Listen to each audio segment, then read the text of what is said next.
HR people, what's the most insane HR horror story you've dealt with?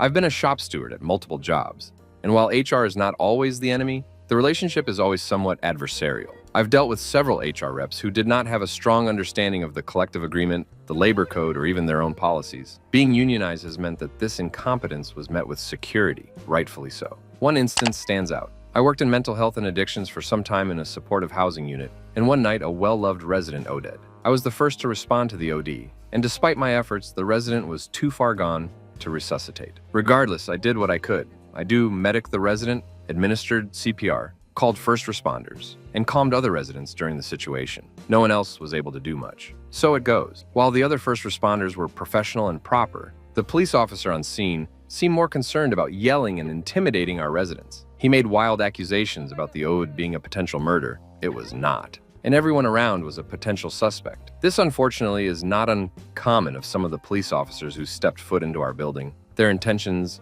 often seeming more to being cowboys than public servant. Eventually, he turned his sights on me. He told me to leave the hallway outside of the late residence room. I told him that my job was to be an advocate for my residents, and I would not be leaving. He proceeded to scream in my face about how he would arrest me and how I was an a-hole. I kept composure for a bit, but eventually the death and chaos and screaming got to me. I yelled back. I told him that his actions were not how you treat people who have just seen a friend die, and I would not be intimidated. After some back and forth, he left me alone to interview a client in my earshot. He reported me to my management, and I suppose rightfully so.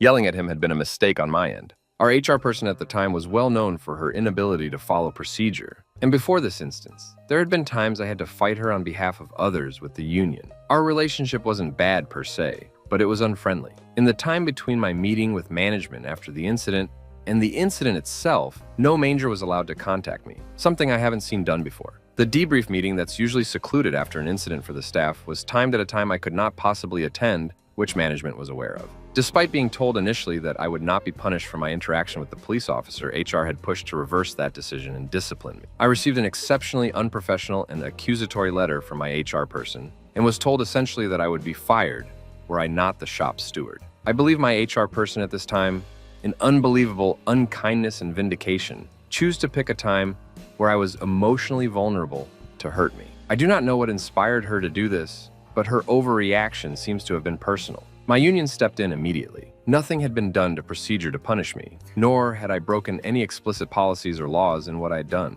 All disciplinary actions against me were dropped, and the union wouldn't even allow a letter of expectation against me. In retrospect, I believe I should have pushed to have her disciplined for her actions against me. But I was reeling from the death of a friend I couldn't save and perhaps the unkindest I've ever been treated in my life. I left the job a few months later, in no small part because of this episode. I work in construction now. I'm a shop steward again and have a fantastic relationship with my HR person. We've worked together through multiple uncomfortable situations, and I have nothing but respect for her capability at her job. When I left, my HR rep decided to reverse several of my sick days to wellness days so she could create a negative bank of time off. They kept my last paycheck. I'm currently still in arbitration fighting for what is rightfully mine. I have some money now, and I think I might sue the former company depending on what the outcome of arbitration is. Story 2. Worked at a place where we had plans to terminate an employee for several accounts of harassment towards females. We conducted and concluded keywords, the investigation, hence why we decided to move to term. In the week we were going to term, he had applied for a promotion as he obviously was unaware of our plans to term. My counterpart, we were HR generalists at the time, was instructed by our bosses, HR manager and director of the facility, to conduct the promotion interview just hours before we planned to term. My counterpart did not want to do this, rightfully so. And when asked why we would do this, he was told by facility director just to duck with him, the employee whom we were going to term. Even our HR was in on it, going as far as providing my counterpart with the interview template she wanted him to use,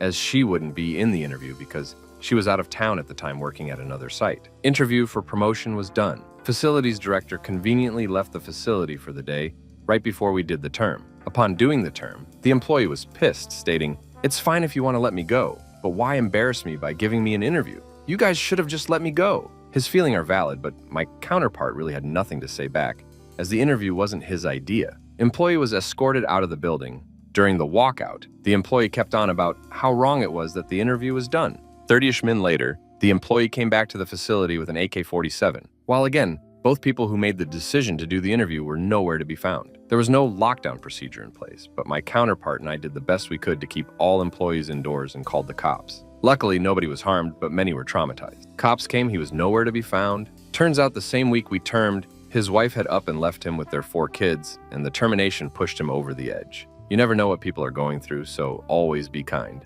Once we called our HR to let her know what was happening, as a result of her and the facility director's instruction to conduct the interview.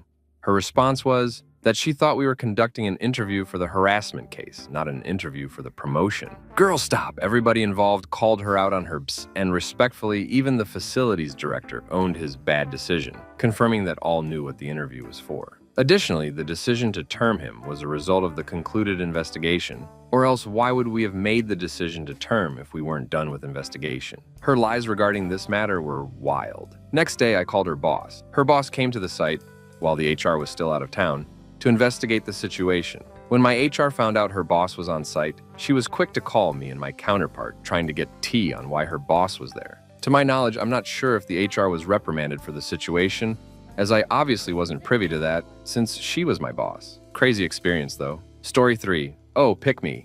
I win this. Hands down. My boss, the owner, preps me for weeks that he's leaving for a very remote vacation and will not be accessible. He gives me his season tickets to the baseball game in town and says, leave early, go to the game with husband. I never leave early. I say to myself, you never leave early. The next week is going to be hell. Go. I notice the police outside and I ask the receptionist what's going on and she says she doesn't know. The officer came in and asked to speak to one of our employees and they went out in the car. My boss tells me to go, that due to the nature of the employee, can't be anything serious. This guy is always on time, works hard, well-dressed, educated, well-spoken, has a good life. I shrug it off and we go to the game. I'm scrolling through my phone and see my business on the news that a dead body of a missing local teen has been found on the property. By this time, it is way past business hours, but it's a training facility and classes are still going on. My phone starts blowing up and I have to go to work because my Mr. Clean guy has just been arrested for this missing teen. The police need to speak to the person in charge, and now my boss is on a flight and cannot be reached. The police need time cards and attendance reports and his computer.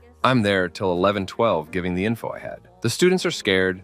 The news is reporting. They tell me they have to interview all of our staff and students starting tomorrow. I cannot reach the owner. The students are calling their sponsors who are calling me about what's going on. The next week was the worst week of my professional life. I had no guidance. I was calling the corporate attorney, dealing with the media, the employees, the students, the clients, the businesses in our same complex not loving the attention they were indirectly receiving on the news. And the very worst of all, the kid's family wanted to come out and see where their son's life was taken. Fast forward 3 years later, he was convicted of hit the guy on his lunch hour. He's still in jail. I don't work there anymore, but yikes. Truly the worst experience ever. Do not recommend.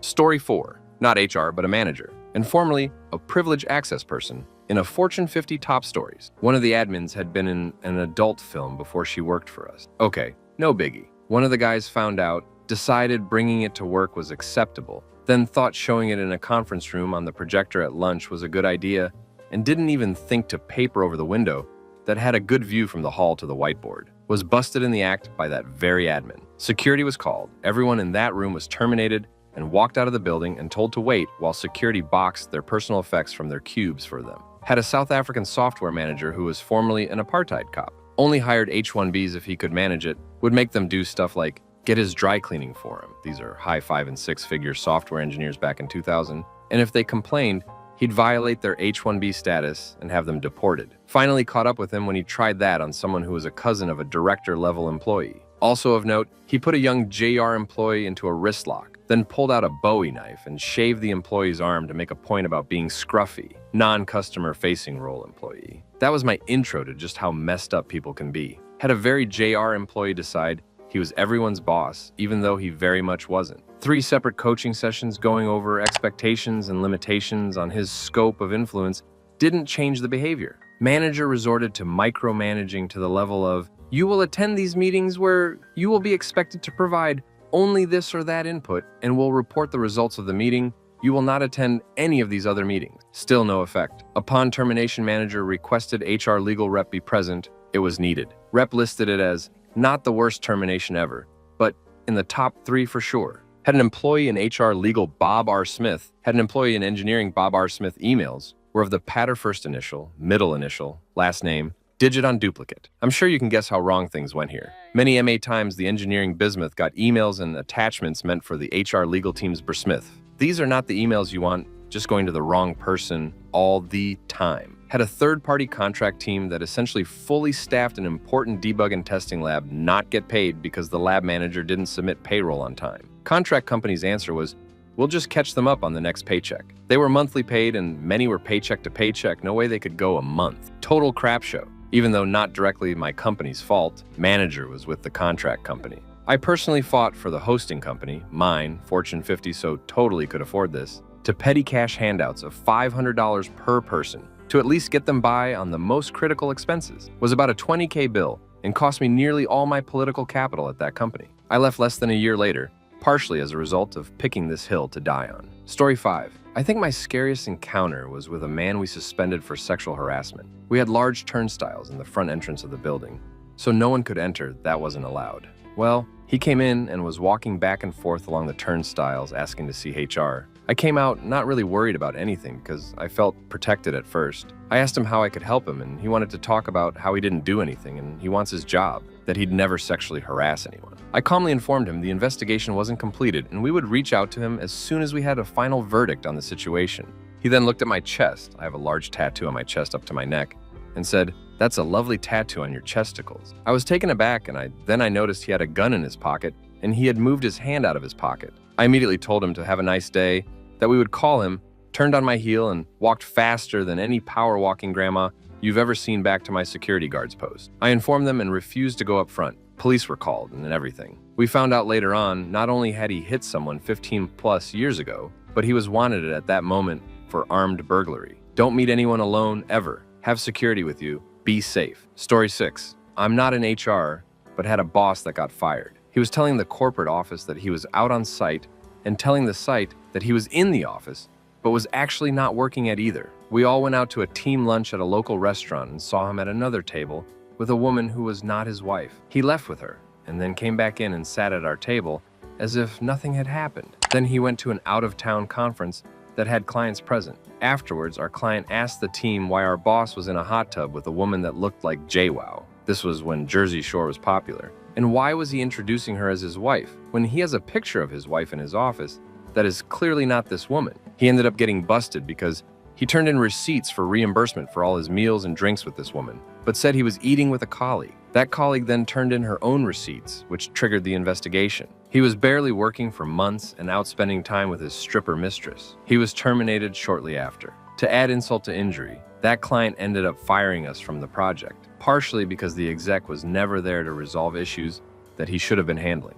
He ended up getting a job in another city. Years later, he came back into town and got a job at a different company I was now working at. My now boss told me that he hired my previous boss, and my eyes went wide as I couldn't mask my shock. Judging by your reaction, I guess I should have asked you about him before hiring him. Ironically, I told this story in the lunchroom several times, with names omitted, with new boss present and horrified/amused. However, it seems he has genuinely turned a new leaf and is now happily remarried with kids and doing a good job. Story 7. I was new to this company, about 3 months in, and still working on building trust with my peers on the leadership team. I felt I had established some great relationships, and boy was I right. The plant manager put in his 3-week notice. That same day, 2 members of our leadership came to me to report an affair they were aware of with the plant manager and the training manager. They said they tried reporting to the previous HRBP, but she was friends with the training manager and swept it under the rug. Me, a baby HRBP, reports this to my boss, who is across the country. Legal gets looped in, and because I'm the only HR rep on the West Coast, I had to discreetly investigate these allegations. I had done low-level investigations on my own and medium-level investigations as a secondary. This was my first high-level investigation solo. I was so nervous. The plant manager was as old as my dad, so you can imagine me asking him these questions and him firing back at me like I was a child. Long story short, plant manager and training manager had an affair, divorced their spouses, bought a house together on public record, and continued this facade that they were still with their previous spouses. It was wild. The 2 leadership members that reported this to me said they had tried before anonymously, with no luck.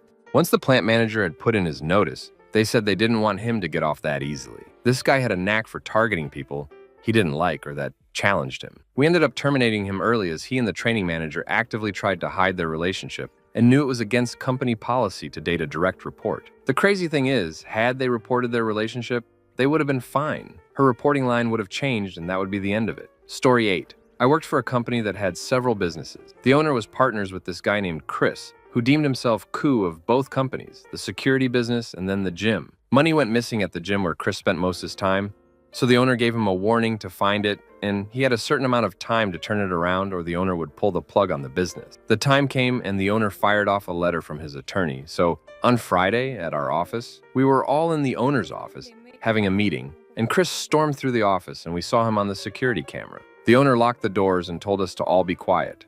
Well, over the weekend, he found out his wife was cheating, so he held her hostage, and by Monday, she ran out of the house while he was in the shower and ran to the neighbor's house. He ran after her, hit the neighbor's visitor, and then a guy working on deck. The wife and the other visitor escaped the house, so Chris went back to his house and barricaded himself, and when the police breached the house, he took his life. It was an HR nightmare because I think he was coming to harm the owner that Friday, which in turn would have been all of those in the office. And then all the aftermath, with detectives, company communications, shutting the gym business down, therapy for all those that worked with Chris. Just an awful time.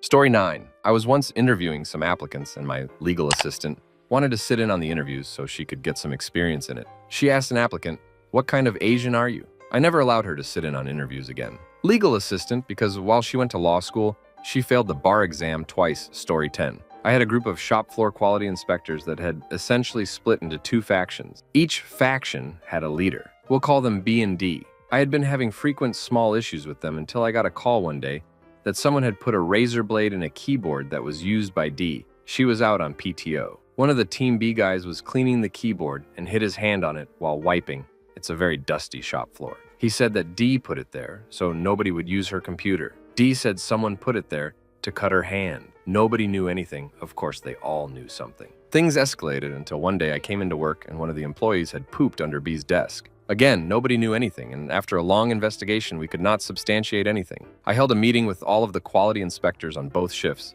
and essentially told them that if I got one more instance from anyone on this team, I would write them all up. Since none of them know anything about all of this craziness going on, they would all have comments like, "I don't know anything about it, but you should talk to X wink wink." I was 32 at the time, and all of the quality inspectors were easily over 50. Story 11. Just a month into my first HR job, our director gets fired and escorted off the property by our security team. It took a while, but eventually I find out the reason is because he's been harassing, shoulder rubbing, suggestive comments, etc., one of his subordinates. They're both married, she's asked, and told him to stop many times. Executives have gotten involved, but he's still regularly making comments and even begins explicitly asking her out. Then, one day, when he was already on ice so thin it was basically water, I guess he decides to go for broke. Comes in, takes a knee, and proposes to her with a ring and everything. Hence, he was escorted off the property and quickly scrubbed from our site and system. This would have been wild enough on its own, but when he left, 2 of our 4 associate directors were told they needed to take on all of his work but shouldn't expect any extra pay because it just wasn't in the budget. They said they'd quit. I guess no one believed them. So at our next HR retreat, just months later, they announced they were quitting effective pretty much immediately and explained in thorough detail why.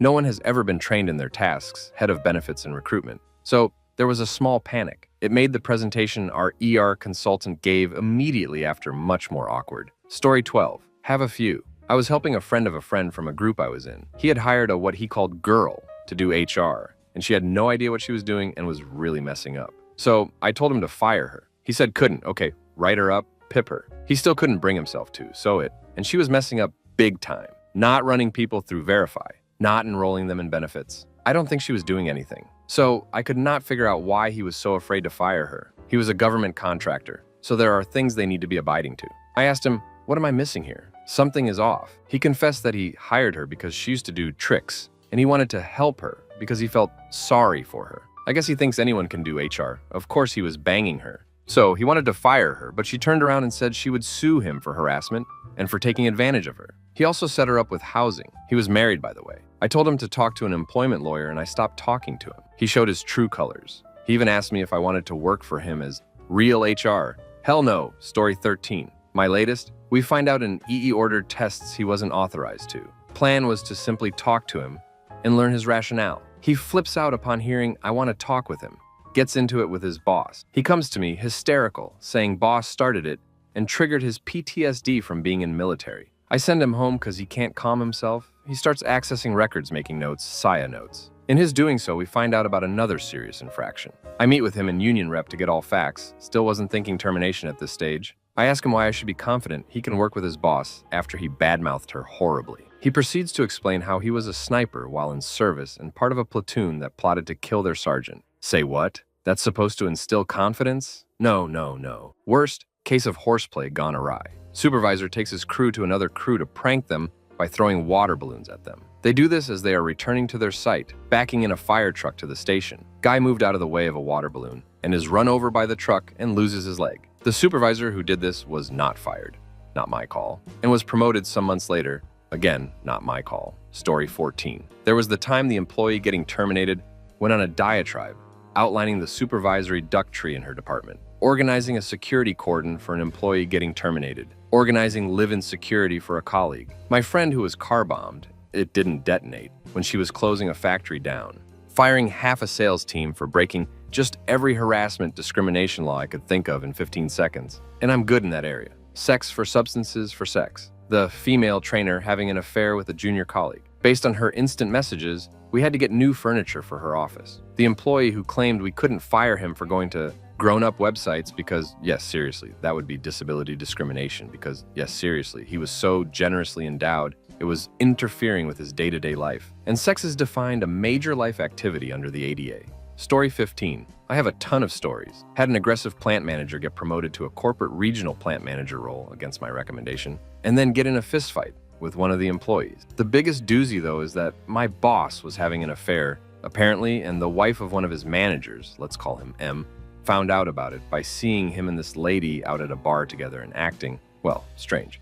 The owners of the company come in for an emergency meeting, buy me and my boss lunch. Owner says he wants to fire him, which was pretty understandable, as he dropped some major balls and cost the company a lot of money. My boss is bending over backwards trying to prevent this. He knows M and his wife know he's having an affair. I know he's having an affair. Everyone is tiptoeing around the whole ordeal. I'm on my boss's side for a really stupid reason. It's just a mess. How does it end? I couldn't tell you. I ended up having to quit because me and my boss started having an emotional affair. I wasn't the original lady, just the most recent affair partner at this point in time. Last I knew, M was still employed, and it's been about 3 years since this whole ordeal. Story 16. At one of my jobs, we had a lot of seasonal employees since it was an amusement park. It was around Halloween and I had to fire someone who was in full costume and makeup and was essentially made to look like a zombie. This person was staying at our dorms and had too much to drink the day before. He got into an argument with a girl that he liked and essentially hit her with other people in the room. Not one person, including the girl,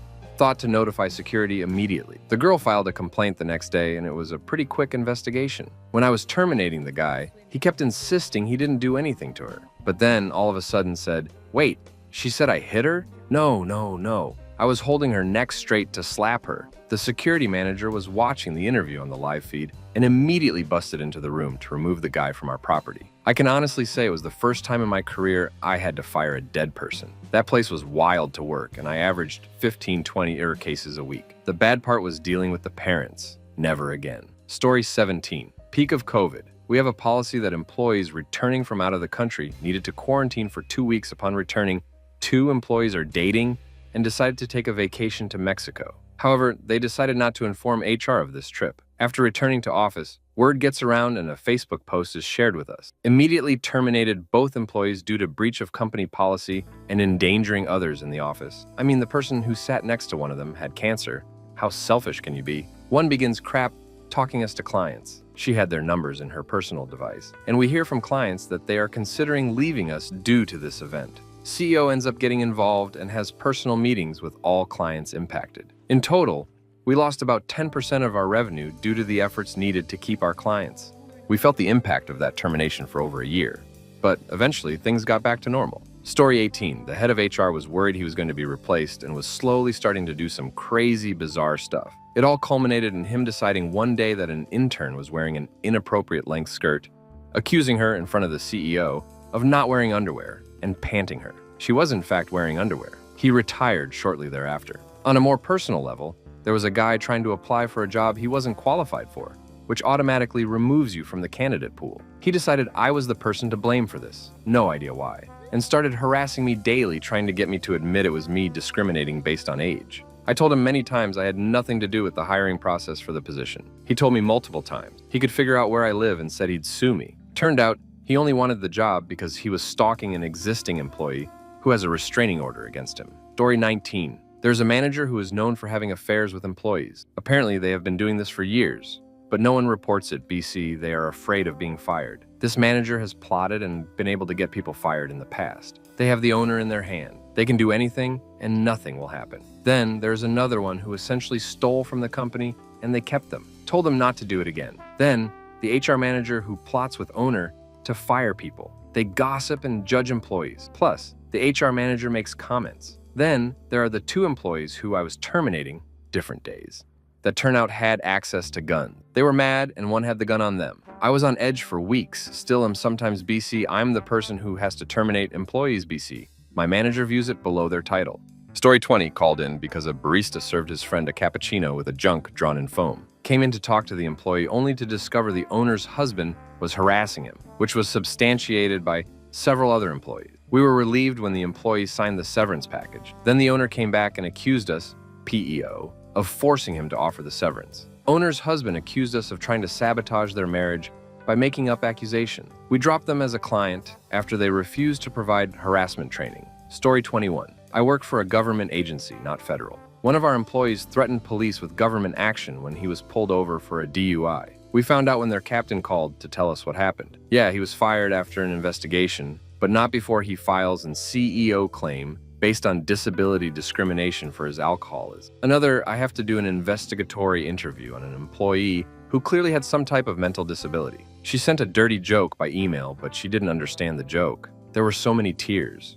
I was so uncomfortable. Story 22. We had announced that we were consolidating offices into one new headquarters. For some, that meant a longer commute, so we were prepared to be flexible with schedules and requests. This was pre-COVID. Shortly after the announcement, I learned that someone had defecated on the ladies' room floor. This was a 5-stall ladies' room, and it was the middle of the day. The mess was near the sinks, so not even in the stall. We never found out who did it. So in my mind, every woman there was potentially the culprit. That was the weirdest company with the most employee relations issues, so I'm glad to be gone. That and the time we had to terminate someone for watching adult film during the workday in a bullpen setting. I lost my innocence that day. Story 23. Had a female employee at the office who would go for jogs after hours, then go home after. So naturally, she would bring a change of shoes, clothing to work every day. Well, she come to HR one day to say that her socks keep going missing, and she doesn't know what's happening. So we set up a motion camera in her office. She was obviously aware of the camera and okayed the location. Sure enough, the camera caught footage of a male coworker waiting for her to leave for her jog, to sneak into her office and steal her socks, and immediately putting them up to nose and taking a deep sniff. Obviously, he got fired and attempted to claim unemployment, denying it, despite very clear video evidence of him doing it. He didn't end up trying to claim unemployment after he was shown the video. Story 24. I worked at a company with about 300 employees. The HR director gave her husband a job as an auditor. He was a complete git who had no training or education in what he was doing. He constantly harassed people and said, "Take it up with HR," which was obviously a threat. The man was paid more money than his boss. When the complaints mounted, and these two may have worried either or both might get the axe, the HR director completely manufactured some sexual harassment charges against a member of my team. Of course, she knew this would make it impossible for the company to fire her or the husband for fear of it looking like retaliation. The company let this happen, and they really do deserve whatever crappy thing befalls them because of all of this. Story 25. My flabbergasting HR incident was when we were training a new employee on our reception desk. She was a curvy African-American with a mini twist hairstyle. Our head of HR came running into my boss's office. She was the HR manager and over our receptionist to ask why we had a 400-pound gorilla on the reception desk, and was worried about what visitors would think when they saw her as the face of the company. That was the straw that broke the camel's back and made me start looking for employment elsewhere. Story 26. I was directed to follow my employee around all day to see if I could see down her shirt. She had a complaint that day that she was purposely bending over and showing her breasts to some guy, and his girlfriend didn't appreciate it. I saw no breasts, then I told her what I was directed to do. She said, "If you see them, let me know. Because I'm so flat, I don't even see them." She had the best response. Story 27. Oh boy. Supervisor keeps giving overtime to employee. The industry work environment really doesn't allow for saying no. Whole time supervisor was ducking the employee's wife girlfriend. Employee finds out, and you probably can guess what happened. Yep, they get into a physical fight on site. Discipline time. I forgot the exact punishment, but the basis was insubordination. I just wanted to add that after the investigation, the talks about discipline was an interesting conversation. Ultimately, the employee got punished for insubordination. If I recall correctly, supervisor got a slap on the wrist. Story 28. District manager calls me to tell me they caught an employee naked, pleasuring themselves in the janitorial closet. Okay, fire them, I respond. Well, the district manager replies, the problem is that this is the second time we've caught this employee doing this. The first time we just moved them to a new account. So now I'm not sure if we can fire them. Not a problem, I tell the manager as I get in my car. I immediately drove the 7 hours from my home to this location and fired them both. Story 29. This happened while we were interviewing an internal candidate for a management position. Hiring manager, a woman. What are some of the flaws you see here that you'd like to address? Internal candidate. There are too many women managers. We continued the interview, but when he left, we all agreed he wouldn't be getting the position. Story 30. I have a lot of stories. However, the one that I couldn't forget was about 3 years ago when I went to one of our operating companies to conduct the annual talent review. I was assaulted by the security guard at the back of the reception area. The cleaner saw was a witness to the incident, but he lied during the investigation. CCTV was also available as evidence. The company owner spearheaded the investigation, but nothing happened to it. I think it would have been better if I reported them to the police. Story 31. Not really my story, but thought I'd share anyway since my friend was one of the HR people that got hit. As HR in the military, we get plenty of disgruntled customers, but it's usually not that bad until it is. In Fort Hood, Texas, one soldier was pissed that the HR people denied his leave request and walked into his unit and shot up the HR people there. He continued his shooting spree, and the post was on lockdown for hours. Story 32. This is more funny than horrific, but we had to fire a service technician who kept pissing off the customers with inappropriate conduct. The owner and I were walking him out, and the owner asked if he would arrange to have his uniforms dropped off along with some other company property. He shouts, "Oh, you want my uniform?" strips off his shirt and pants, whips them on the parking lot, and drives off in his tighty-whities. I always wondered how he explained this to his girlfriend when he got home. Story 33. Not HR, but this story fits. At a place I worked, one of the second shift employees started a restaurant business at the warehouse on his shift. There was no salaried supervision after 5 p.m., so it went on for months before he was caught. A supervisor had to come in for an issue and saw the restaurant in operation. The employee's direct supervisor didn't want the headache of doing a termination, so he just quietly shut down this guy's business. Story 34. We had 3 HR leads at my last job. The man was harassing male employees, and the woman made countless inappropriate, awful jokes on the job. She also got drunk at several functions. Both were fired in the same week and replaced with much more professional HR people. The third stayed out of trouble. Story 35. When I was the admin in-house HR at a large retail place, we had a store manager who screamed at employees on the floor, threatened to fire employees for discussing their pay, made comments about female employees' bodies during team meetings, and openly mocked an employee's disability, also on the sales floor. I reported him multiple times, but corporate wouldn't do anything about it. He found that I was reporting him and demoted me. I was beyond happy when he was fired. Story 36. These are all amazing. Haha. I worked at a truck stop. The ladies of the night are well known. An employee who worked the graveyard shift was suspected and rumored to be a manager of said ladies. He was always bragging about his side hustle. It took a while to catch him and to gather enough evidence, but we finally did. Dude had a side hustle, managing the ladies of the night, while being in the clock for the employer. Story 37. I have a treasure trove. Have always said I'm going to ghostwrite a book when I retire. Once during a termination, the employees started accusing the manager of soliciting them for substances and a fake ID, which was weird because they were both over 21. Then they started yelling and physically fighting, had to separate them into opposite sides of the office. What started out as one termination quickly turned into 2. Story 38. How's about a male being threateningly called a slur by a coworker in front of other coworkers and a supervisor, and nothing was done about it? This was his second time committing this offense, despite being documented and reported to management. To top it off, the assigned HR representative was hopping between 2 sites and never knew these problems existed until the offended worker resigned. Story 39. Supervisors were hanging out in the mentor's Zoom room on a slow holiday and decided to have fun with Siri. A supervisor's Siri uttered a misogynistic slur phrase. It would have been bad enough on its own, but a man was present. After a short investigation, the supervisor was termed. One thing I liked about the company was zero tolerance for similar. Story 40. Had a coworker that was for the most part normal. Come to find out, his slightly longer than usual breaks were due to the fact that he was leaving work to commit armed robberies on small stores and businesses, and returning to work like nothing had ever happened. Guy got arrested on one of those trips. Obviously never saw him again. Story 41. I had an employee arrested on the premises for a domestic violence incident the night before, and while being escorted out, smashed his head through a conference room window. He opted to resign, so we didn't have more incidents, but it was a few days navigating that. Story 42. Worker lost live and girlfriend. Dispatcher tried to pin employee against brick wall and hit him. Same employee hit me in an NYC street.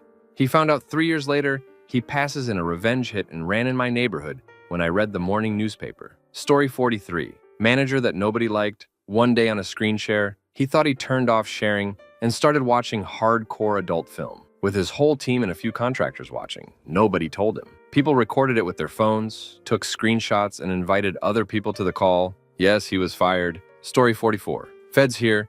We had a sex for prescription substances ring at one of our sites. It was during the midnight shift, and apparently they were doing it in the conference rooms and all over the place. Kind of wild.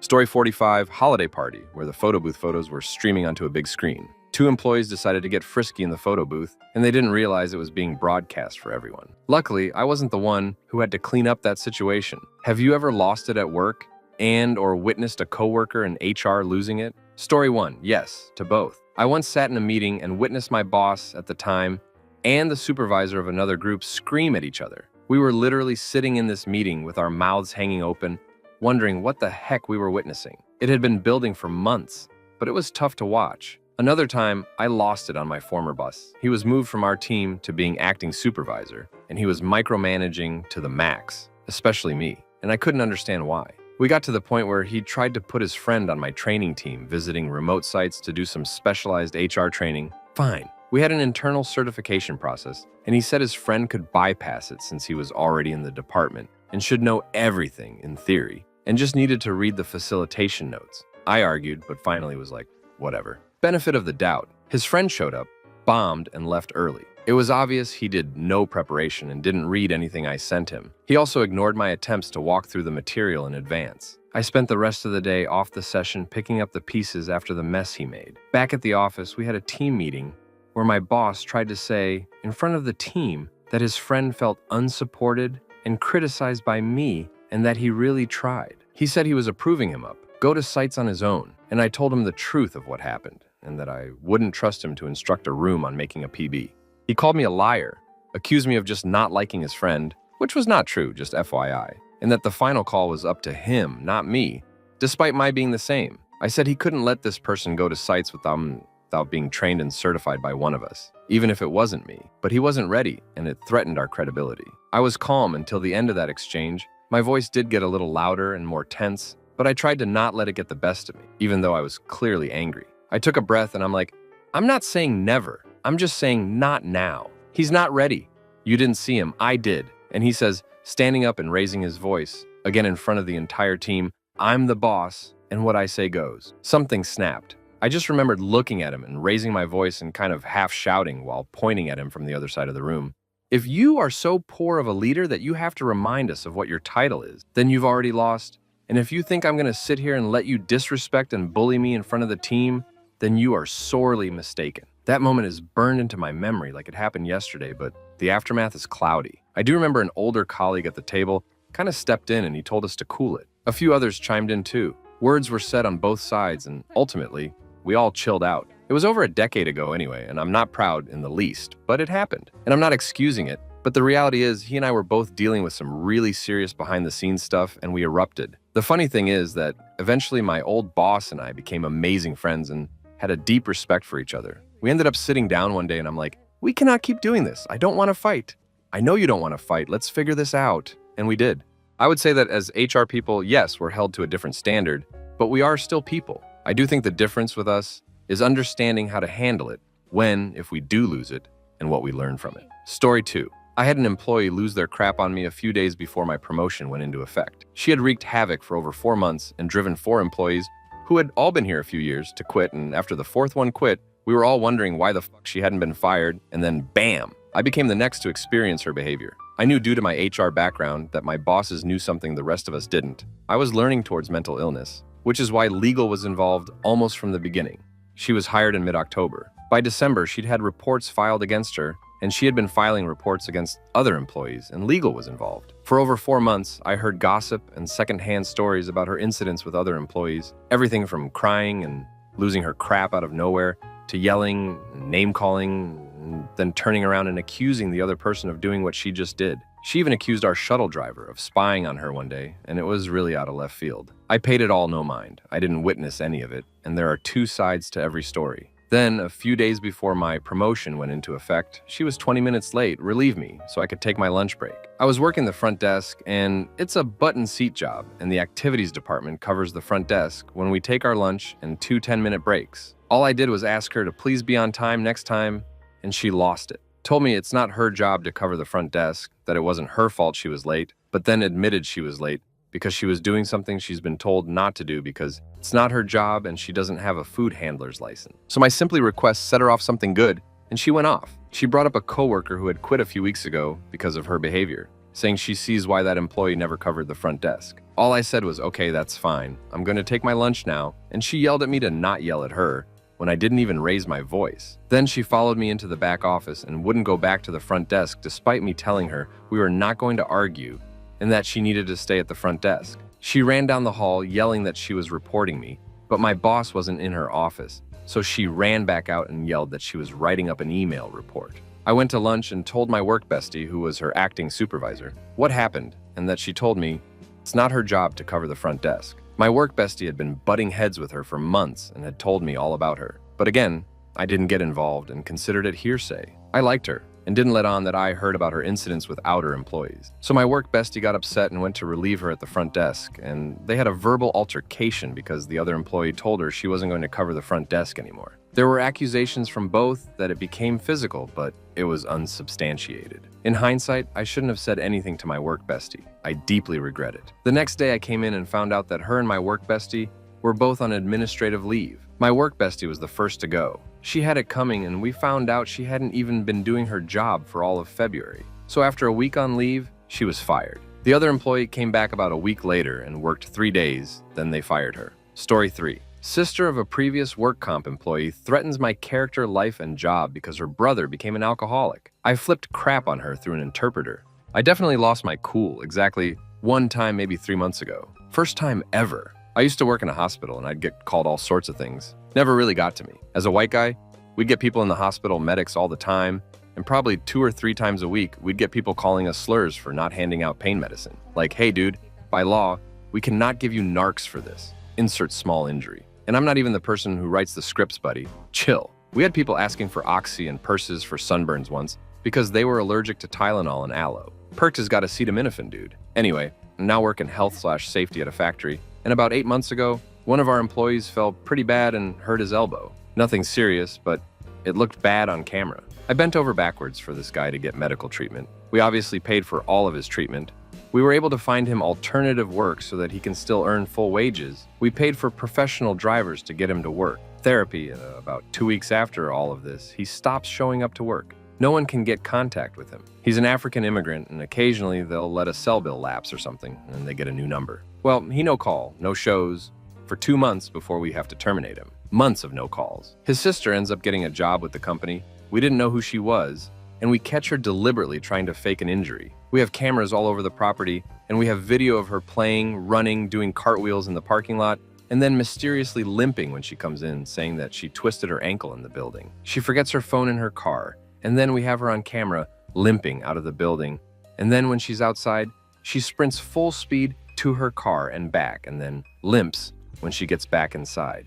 I call her out for this, and she goes on saying that I don't believe her because she's African, and that I'm a piece of crap, and that my family probably owned slaves, and that I abandoned her brother, insert name, and that she hopes my daughter has incurable disease. She went on for like a full 5 minutes with an interpreter. I stood up and tried to leave multiple times, and when she went on about my daughter having diseases and finding out where my family lived, I finally broke. I yelled at her full volume that I bent over backwards for her brother, and he decided to duck his life up, and we did everything we could to make sure we could accommodate his minor injury. We paid for a ducking driver to make sure he had reliable and safe transportation to work. He refused. After she threatened finding out where I live and that she'll make sure I'm uncomfortable, I made it very clear that that would be a very bad idea. Without threatening outright violence, I made it obvious that I would get the police involved with her threats and that I would defend my family savagely. She was arrested 6 weeks ago for attempted arson on her neighbor's home because a baby was making too much noise in the backyard. I've dedicated the majority of my adult life to helping people,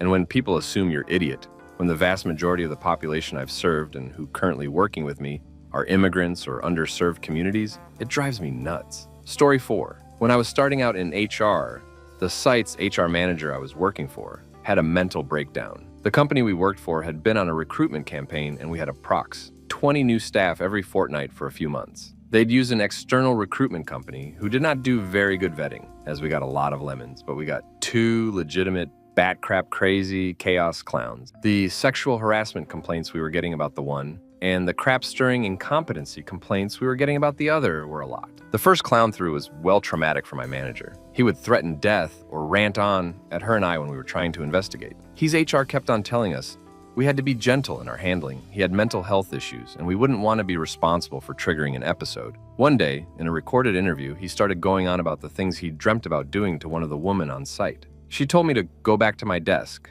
which was our code for call the cops. So I left and called. She was in there for at least 10 mins alone, while I was standing by the door clutching a small van of hairspray. He just kept ranting. What I heard, it made me nauseous. HR kept on saying she had been handling issues like this for years. She should have resolved it by now, but they wouldn't implement any of her recommendation. The cops sent a crisis team, he flipped out, broke crap, assaulted the medic, and tried to grab the cop's taser. Eventually, he was taken away and she lost it. Literally just on the floor in the middle of the open plan office, sobbing. I called her husband, and that was the last time I saw her for years. We lived in a small town, so that was pretty unusual. And when I did see her again, she was a shell. I will never forget the sight and sound of her sobbing. Story 5, coworker. It was a corporate TA job, and on my first day, this tech recruiter on our team dumped all his marriage drama on me, and on my first day, via Yammer Instant Chat, then asked me to lunch. Fast forward a few months, he's since made everyone on our 8-person TA team uncomfortable, and yet it felt like our TA manager kept covering for him. Both were guys, and making excuses because the guy had problems at home. Never mind that he was making all of the women uncomfortable at work and had repeatedly failed to deliver for our VP. One day, this guy is so visibly frustrated and upset, and we're all trying to give him space despite being in our own cluster of cubes in an open office format. We've had to do that before, but this seemed more significant. His desk is next to mine, and the next thing I know, he slams both fists down on his desk and starts yelling. They heard him on the other side of the floor of the high-rise. Yay, open concept. Our cubicles rattled and shook. I immediately write a detailed email with documentation of his inappropriate behavior, including how he's now made me and the other team members, another guy included, unsafe. Sent to our TA manager and HR director. He was finally walked out. Turns out he was on 2 separate PIPs already. This guy had over 24 recommendations on LinkedIn, but apparently he'd vented to my coworker that this was like the 3rd or more time he'd been fired for these exact issues, and his wife was going to kick him out if he got fired again. After he was fired, he reached out to numerous coworkers asking them to write recommendations too. Friendly reminder, you don't have to give anyone a recommendation on LinkedIn. Story 6. I went full scorched earth at my previous company after returning from maternity leave and being treated like a second-class citizen. I dealt with and cleaned up their bullcrap for 10 years, and hearing the CEO state that my department was not performing well because I decided to go and have baby did not sit well. I politely addressed it and was informed that if I was going to be hysterical about a joke, then I could leave the room. I got up to leave the room and the good old boys just started laughing. Later that week, a man from another department was appointed as my boss in a position I'd helped develop, create, write the SOP for, and had been promised the position upon my return from maternity leave. I went to my vice president to ask about it and was told that clearly your baby is most important to you right now, so focus on that. I saw red.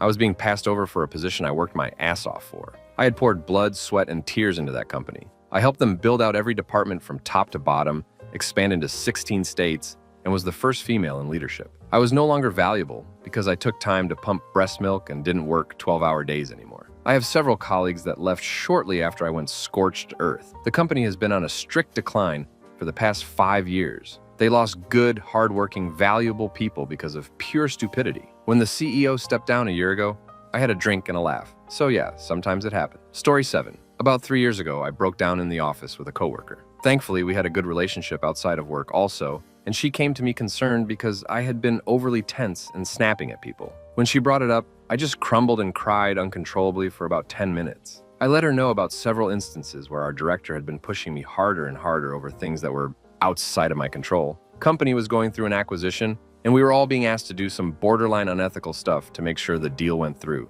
We were equivalent positions, and my coworker was not experiencing the same thing. Talking to her helped me realize I was being targeted unfairly by my director, and from there, I started making an exit plan and looking for other employment. My coworker was amazingly supportive and told me go home and she'd handle the rest of the day and would let my director know I was sick and would be out for the day. Went home and got my crap together, and within 3 months, that director was laid off after the acquisition went through. I never did any of the things they asked, but it was a rough 3 months between the breakdown and them getting let go. In HR, I think we're held to a higher standard than other employees, and our emotional well-being is usually the last thing our managers care about when they should be extending the same grace we give to employees. It can be very exhausting, but I generally love what I do, so I keep at it. Story 8, not at the office. But after we spent the week laying off staff, 2009, 8 to 5:30, we went for a decompressing drink. I had to get walked away from the communications person. He'd done all work on this, felt entitled to come out for drinks, and then started laughing about the fact that the facilities person we laid off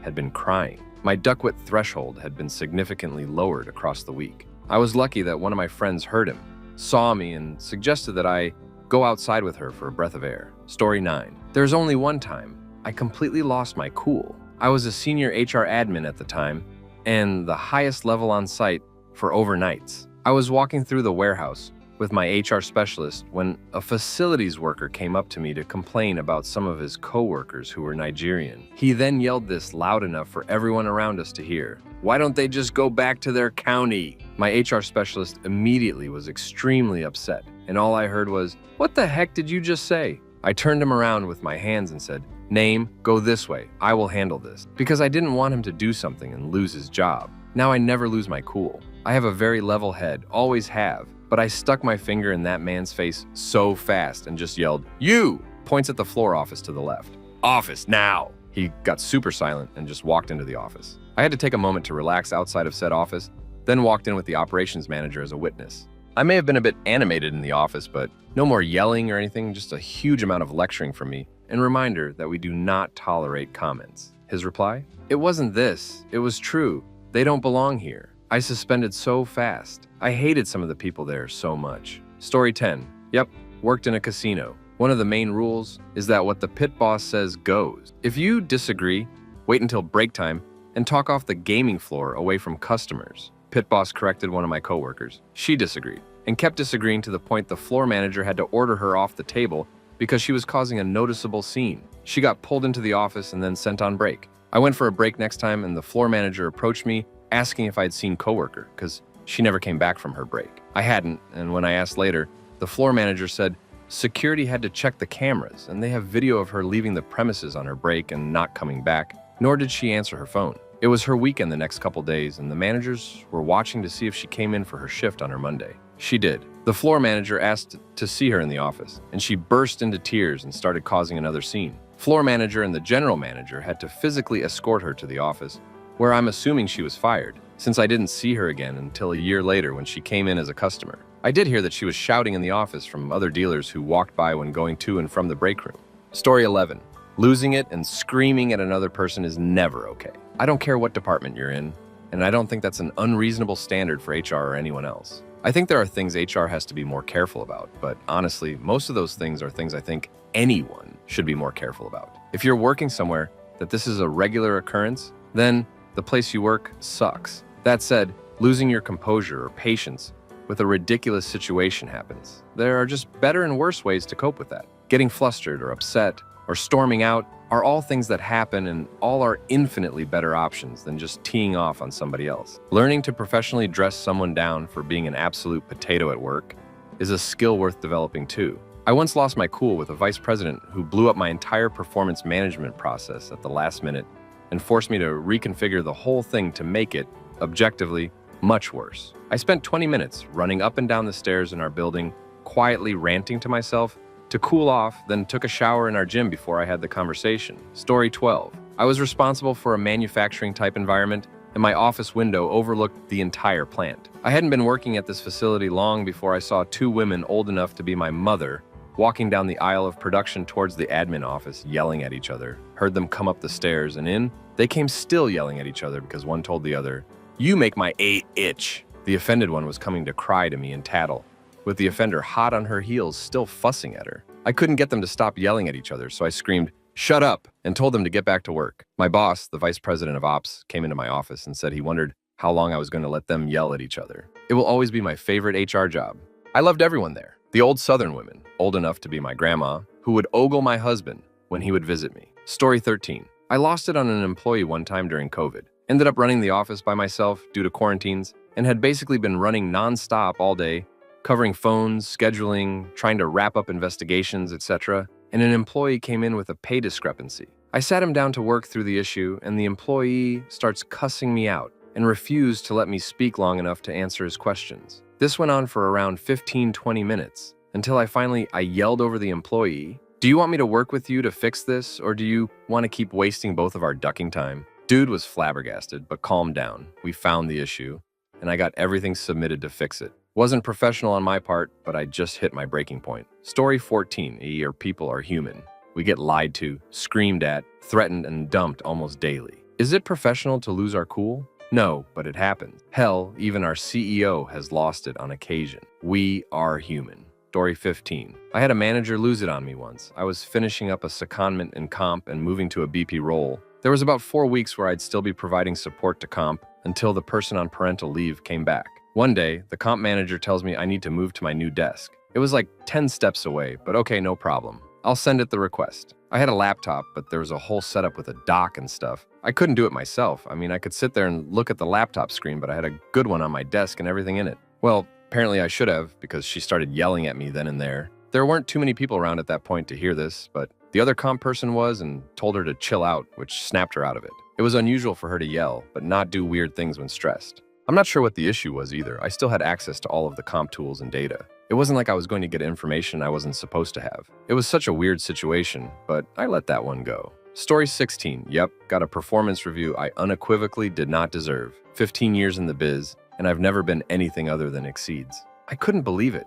I argued with her about working constantly, working when seriously ill, and her breaking the law. I was raising my voice in shock. She told me others worked harder and sicker, so in comparison, I just didn't make the grade. I quoted her back to her that performance reviews are personal and not about team comparison, and said it was bullcrap. I left the meeting, grabbed my crap, and told my coworkers on the way out, "You know what's next? I'll be fired when I come back." She'd always had a history of deciding someone wasn't doing their job, and within 4-8 weeks, they were gone. I was gone the next available business day after scheduled PTO. That crappy boss sucked. But my job of over 5 years, 2 promotions, thousands in bonus dollars, and actual work-life balance would have never been possibly without. Story 17. I had a problem employee, Gary, name changed, come into my office with his manager with a complaint.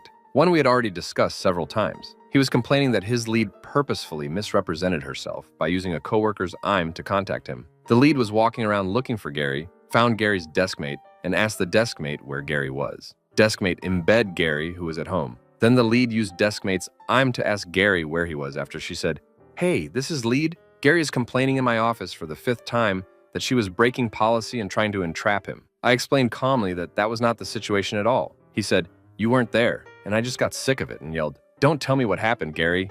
You literally weren't there either. You were on, I'm at home when you were supposed to be in the office for a meeting. I've got 2 good employees telling me the same story, and you're saying they're lying based off of nothing. It's done. Don't bring it up again." I was actually yelling, and I never tell. Gary didn't bring it up again. Story 18. There was a manager, not my manager, different department, at one of my previous jobs who was very condescending. Her favorite thing to say to me was, "I have a project for you to do. You're actually going to have to work today." So one day I was doing my job and covering the front desk because someone was out sick. My day has been nonstop chaos from 8-3 at this point. No bathroom or lunch break. She comes up, makes that comment, and gives me a stack of stapled packets that needs to be unstapled, copied, restapled, and collated. Oh, and she needed it for a meeting in 23 minutes. Meanwhile, there are visitors needing help and the phone ringing off the hook. "Think you can handle that?" I threw the stack of papers across the desk, yelled, "I am only one person, do it yourself," walked away to answer the phone. I almost quit that day. Said manager was the reason I ended up quitting that job years later. This was my first HR job, and I was promoted from within the company from a non-HR position and was taken advantage of a lot because of that. Story 19. I quietly lost it once. Does that count? Head of company was toxic. Pretty much textbook standard narcissist. Once he decided I was of no use, To be fair, I was less than 2 years from moving abroad. It was just constant gaslighting. My sleep and appetite began to be affected. I could see the writing on the wall. Got brought into a meeting with him and the head of HR, who I reported to, and given the "you're on your last strike" talk. When he was done talking, I stood up, said, "Let me make this easy for you, I quit," and turned on my heel and calmly walked out. Now, to be fair, the minute I stepped out of his office, I was shaking and crying and hyperventilating. But the crowning moment when I said I was quitting was something I'll always be proud of. In another world, I'd still be at this company, a charity that helps people with special needs. But my mental health took such a nosedive during COVID, I needed to put myself first. Best decision I ever made. Story 20. I've gotten emotional and cried behind a closed door with my boss a few times after letting her know I needed to vent. Mostly because I saw her as a friend, safe place, and I was just overwhelmed. Once during COVID when things were scary and awful, once when my mental health was really bad related to personal stuff. I'm not super proud of it, but I don't think it was wrong to do. She had told me in the past that she was there if I ever needed somewhere private to freak out. She was kind and supportive, and we're still friendly, even after I left that org. Freak out in an angry way or yell at a coworker? Absolutely not. I save that for rage texting my besties or venting to my boyfriend once I'm home. Or wait till I've cooled down and notify their manager in a professional way. When I felt something was truly unjust, I did once submit an anonymous complaint to the whistleblower hotline website. Story 21. Sat down on a Monday, my first day leading a department with 11 employees. My manager had introduced me to the team the prior Friday morning and went on vacation. I arrived and noticed that the 60-plus people in the office looked like they had just tasted bird poop. I had 1-1 with my team until one sat down and deeply apologetically told me how he had to defend himself Friday night from a physical attack of another employee, a lady, that had even scratched his face. Oh great, my first day on the job. I told him this was extremely serious and that this would need an investigation that could lead to termination, but first I had to hear the lady's side. Well, later that same night she had a heart attack and her rage was actually a symptom. As soon as she returned to office, both apologized to each other and peace reigned. But yeah, that was an eventful first day at the job. Story 22. Not at anyone in my company, but I got rather frustrated with an ADP rep. People in the office could not hear me, but I was in a side office with a glass panel wall, so they definitely saw me. I talk with my hands and my face does not hide how I'm feeling. I ripped into the rep a bit after they insisted I was lying about what the last rep told me in a situation and refused to actually answer my question and/or give me a logical alternative to the previous person. On payroll day at 4 p.m. 3 days later, the individual who saw me having that conversation asked if I was okay because she had never seen me like that before. Now I do my best to make my ADP calls on work from home days just in case. I'm doing better at keeping myself in check when I start getting irritated, but better safe than sorry. Story 23. I have a question. Did anyone talk to the coordinator so far? Ask him what happened and how he felt in this situation. Did anyone think of that he is ashamed the next day and maybe was due to that not talking to the team? I observe often the paradox of HR people having exceptions towards their function job title, which has nothing to do with the person standing behind the job. Don't get me wrong, I'm no exception to this, and my expectation towards myself in this role are not any different, so I know of what blind spot I'm talking. Try with empathy, if you care and want to help, to figure out what the situation was about and ask questions to the person in the situation, not to a forum. Or are you just trying to gather proof for what a professional HR looks like? Sometimes the question itself speaks for the questionnaire. Story 24. I was in a newer role for a couple months, and two of my bosses, not HR, I was the only true HR person, sat me down and for hours told me everything that they hated about me. That I was too nice and inviting to employees. They thought the only successful way to have an HR department was to act like I'd had a stick up my ass and make people fear me. Eventually, I just started sobbing and they asked if I wanted to break for lunch to fix my face, but I told them I was going to look like this, so long as they spoke to me the way they did and to just finish what they had to say. Ended up quitting not long after that, but by this point I was already having weekly panic attacks when I'd get home. Awful, toxic environment with a crazy amount of turnover. Story 25. I'm super thankful for days which gives me some sanity and grab a drink behind the screen when I feel like I'm losing it. Not sure if it counts as losing it, but I used to have a coworker whose face will turn red from anger and being passive-aggressive, sending messages and deleting them whenever people disagrees with him. I remember hearing from a few managers saying that people like him who can't control his emotions and not a team player will never get promoted or opportunities because no one will ever treat him seriously. Although he was an idiot, I felt kind of bad for him when I found out he actually had some mental issues and was seeing a psychiatrist for it after he left the company. Some people were also nice enough to advise him to move into a different field, but I think he is still doing HR Story 26. I once yelled at a male coworker after he cut me off 4 times in a meeting. He was literally waiting until I started speaking, and then he interrupted to talk about a completely different topic. At first interruption, I said, "Thank you for the information. However, I am speaking on something else." Second interruption, I looked at him and did a timeout signal with my hands and said, "I wasn't done speaking." Third interruption, I shushed him, which I never do. It's unprofessional and rude. Fourth interruption, I lost my mind and screamed, "Can you just shut up and let me talk?" He responded with, "You don't have to yell. I'm right next to you." After the meeting, the senior-most employee asked me to hang back. I'm thinking, this is it. I'm getting fired. But what actually happened was he said, "That was hilarious." Story 27. I worked HR in construction, and the amount of times those dudes tried to yell at me, intimidate me, was unreal. I literally had a guy screaming in my face because I processed a court-ordered garnishment, and I let him yell, but when I started speaking, he interrupted me. So I just straight up yelled over him, No, I'm speaking now." And that shut him up so I could explain why I had to process court orders and that I don't have a choice in the matter. I rarely ever lost it, but I can see being pushed to the edge. It's hard to remain in control constantly, but I hope that guy has a better day. If it happens once in a blue moon, I only see the person as being human. But if it's happening constantly, then it's a habit and definitely a problem. Story 28. This is exactly why I left the corporate world and the HR world. Too much drama for very little pay and emotional damage. It is totally inappropriate for anyone to be condescending and to publicly humiliate another colleague. Does a bad manager deserve to finally be put in his place? Absolutely. Should it involve screaming? Probably not. I don't think as an HR professional, there is a certain standard that needs to be upheld. Everyone working is the face of the company. Conduct yourself in a positive light. Whether you work in the office or in the factory, we should all have the same standards. It's unfortunate that most management, from my experience, see themselves as both the alpha and the omega. Seemingly untouchable. Most times they are, but I believe in a thing called karma. It gets us all eventually. Story 29. Current company has caused multiple meltdowns since Q4 last year, which moved to panic attacks on the freeway both to and from. I decided to be remote a few times a week to keep it in check. So far so good, but someone decided to say I'm Mia from the office and missing the office environment and culture. My office culture is so toxic, no one talks to anyone, even though there's a few there. Just today, I began to have ideation of ending it sitting in my closet of an office. Since we are spiraling into bankruptcy, I kept saying, I'd be saving the company thousands. Not good line of thinking. I need out so badly. We have so many more problems than me, working remote 3 days a week and being more responsive than everyone else when I'm away.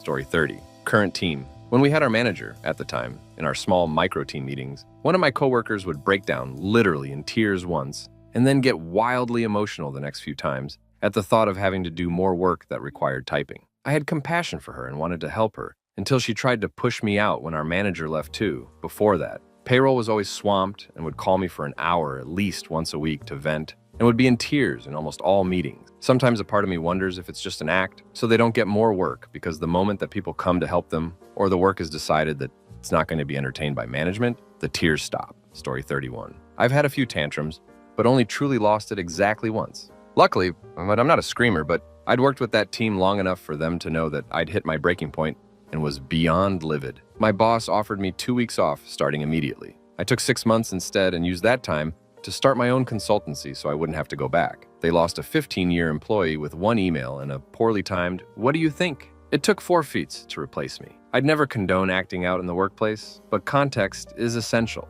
I had enough social capital for people to know the behavior was abnormal, and I've tried to carry that forward to give other people grace, where and when appropriate. Story 32. There are still times when I struggle to compartmentalize and may act outside of my norm. I try really hard to emotionally regulate, but sometimes I just lose the battle. As for losing it, the closest I came at work was toward my manager. Both and my only team members had been out for just under 2 weeks on vacation, and I was handling their job on top of mine. My manager came over to ask me to focus on the most minuscule task, and I almost burst into tears over the stress. You could 100% hear it in my voice as I basically told them to kick rocks. I lose it weekly on the way home or going into work. By lose it, I mean both sad crying and angry crying. Story 33. I've lost it on people plenty of times before, especially earlier in my career when I was in ops. I've learned to tone it down once I transitioned into HR, but I still consider myself very hot-tempered. And you really don't see that a lot in HR for good reason.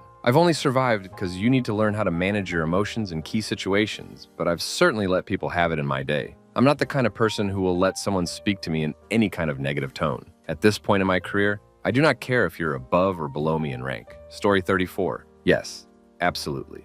I was an HR manager and I absolutely lost my crap on my boss for losing a bunch of files of mine. While record keeping is done online, I like to keep personal files. Not proud, but I told her to go duck herself and her crafty management style, that this is not her office, and nothing in here belongs to her, and to not touch my crap in the future. Long story short, she was a great boss. She knew I had a lot going on with my mental health, so she apologized, and I apologized. But yeah, crap happened. It's almost impossible to be perfect every day in a position that pretty much demands it. Story 35. I witnessed a 50-year-old man have a temper tantrum over an IT process that needed to change. He had been at the company, and still is, for 15 plus years. The change was just different and likely scared him for his job safety.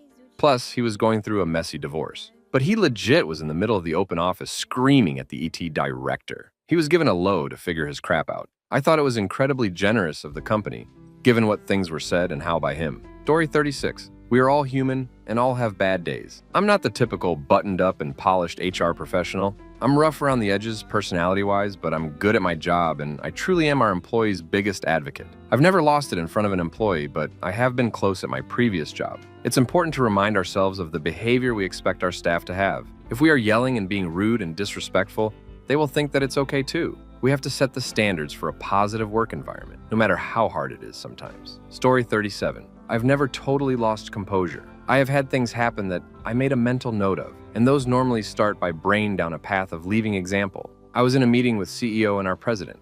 Can't even remember the issue, but I started a sentence with, I think. He interrupted and said, I don't pay you to think. Ding ding. That's one for the memory bank that I probably won't be able to get over. If my boss, CEO, or otherwise doesn't have my back, I'm done. Story 38. I guess it depends on how you define lost it. Have I ever hit someone or completely lost control? No. Do I walk around with a burning rage inside my chest and been less than tactful at times? Yeah, that's not uncommon at this point. Like, I seriously could probably count on one hand the number of times in my first 30 years of life I raised my voice at another human. The last 3 years, though, it's fairly constant. Not with the hourly personnel either. It's the other managers that drive me insane. Story 39. This may identify me if my coworkers are on this sub, but early in my career, in HR, once had a coworker, also HR, yell at me in front of my other coworkers, still all HR, because I made an offhanded comment that I'd be out of the office when she gave me some backup tasks and she yelled that she would be at her parents' funeral. So whatever I was doing, consider that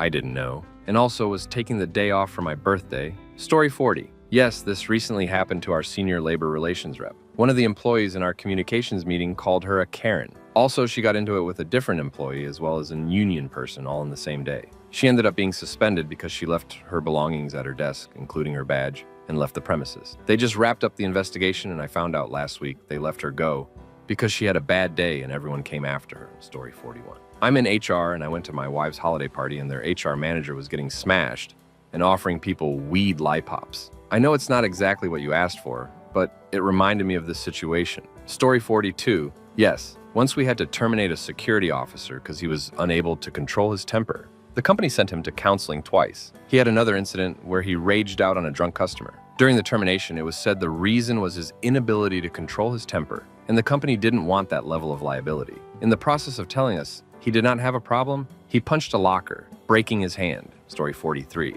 I once witnessed an HR manager get crap-faced, climb on the lap of our objectively very hot area counsel, and proceed to grope him, like full-on penis grabbing. He was mortified and horrified. I believe she was later found asleep in the venue kitchen by hotel staff. Story 44. I'm a hard nut to crack. Took me 8 years to slap a classmate in the face for pouring G jelly in my locker and he's flipping my combo lock backwards, but I had tried opening it like that before, so I got it open in 15 seconds. Haha. Almost lost it with the payroll admin once, but realized I don't care and just want to coast now. Story 45. I laid into the company owner once and told him all the ways his discriminatory behavior toward women was impacting my work. I was not being that professional. He talked to the company lawyer, and I got my first ever apology. Still quit a month later from a director level role. Story 46. A very high level HR liaison lost it on me and a coworker once. This was over Zoom. She was yelling and screaming. I wanted to just close the laptop and walk away,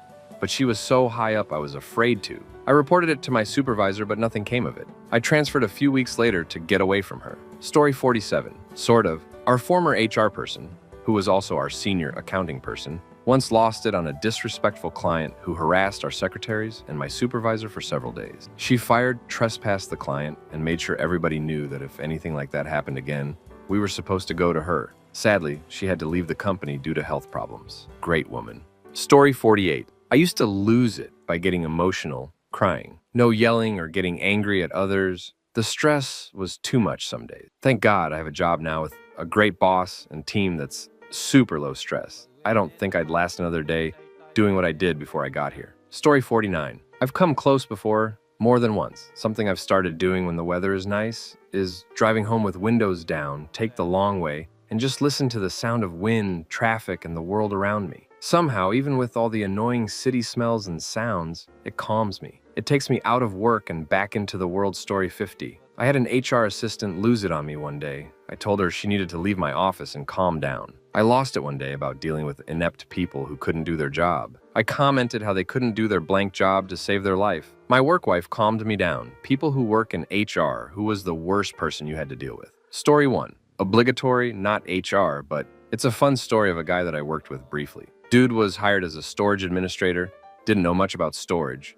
Took him forever to get anything done, and we discovered because he had to look up basic commands. Over the course of the 2 months he worked there, we discovered the following. 1, he was an alcoholic but wasn't caught drunk at work. And gambling addict, estranged from his family, ex-wife, and children because he still drank and gambled. Dude was in his late 40s. 2, he wasn't much of a storage admin. He did have experience on his resume, but I'm not sure if anyone checked further back than his most recent job. 3, he was homeless and sleeping under a desk at the office about half the time he was there. But none of that was going to get him fired. Nope, he went all out. There was a cute and bubbly 20-something girl that worked at the cafeteria. Everyone just loved her because she was always smiling, was friendly and positive.